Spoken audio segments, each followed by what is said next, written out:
Yes, he was. Big time performance by Cash. Really, I think he went out there, put a foot down. 94 fastballs. I think there were only 2 off-speed pitches that were put in play. One for infield single, another one was a fly ball. I mean, the sinker was pretty dynamic for him. They stuck with it.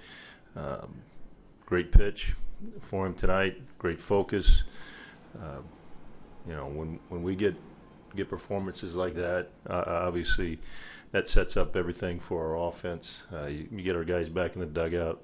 They know what to do when they're in the batter's box. What else? Is there any update on Ruknit and Joey leaving early? Well, yeah, hand contusion and sore hamstring. Is it something you think can make them happen this time? We're at a point right now where just after the game we'll reassess. We've got a day off tomorrow, so. At one point tonight, your infield, aside from Adrian Beltre, was Profar, Cosma, Lucroy. Mm-hmm. How much does it mean to you to have in a game where you guys are breaking a losing streak? It ends up being a rather unorthodox infield while that happens. People stepping into positions they're maybe not as used to. Well, it's huge. In the game of baseball, we talk about it all the time. Having different skill sets, being able to do different things. Luke Roy's played first base in Milwaukee. He knows how to play first base. Cosma, a guy that can play all over the diamond. The ability to have players with multiple skill sets to be able to help out in certain situations, especially when you have a short bench. It's not optimum. Don't want to do it every night, obviously, but these guys, they work at it. It's a good lesson for a lot of baseball players out there, so at every level.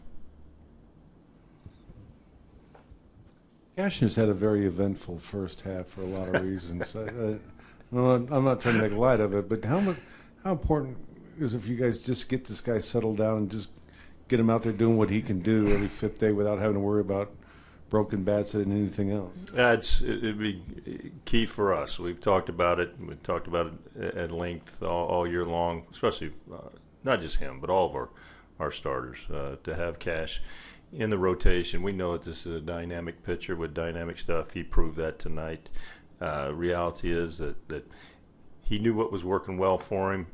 He utilized it, but for a lot of feel good for him. How about TCU night for him? How about that one? Maybe we ought to put the purple hats in the stands every night he pitches. What else? We good? Were you pleased with the mix of long ball and manufacturing runs? Was that a good balance? Absolutely. Very good balance tonight. Something that over the course of the last few games we had not been able to do. The sac flies, the bunt, and the hustle down the line by Profar. Can't get away from this game without talking about Pro and what he did for us tonight. All the reports were how great he was playing and how he's swinging the bat. Very similar to what we saw last year when he first came up. I tip my hat to him. Look, it's been a very challenging year for Pro for a lot of different reasons. Starting the WBC, then start the season, asking him to play left field. This is a guy that has held his head high every time that he's gone down and has worked, and he came up tonight and pitched in a big way. What do you have to say about your guys coming out and hitting the ball well? Putting up 5 runs in the first 4 innings alone, despite the hour-and-a-half rain delay. Yeah, say that. Ask that again. I didn't hear the first part of it. Oh, sorry. Just what did you have to say, or what do you have to say about your guys coming out and hitting the ball well, and putting up 5 runs in the first 4 innings alone, despite the hour-and-a-half rain delay? Yeah. Look, rain delays don't really bother our guys. They're professional. They stay engaged. They got ready. They know that when the game starts, it's time to go.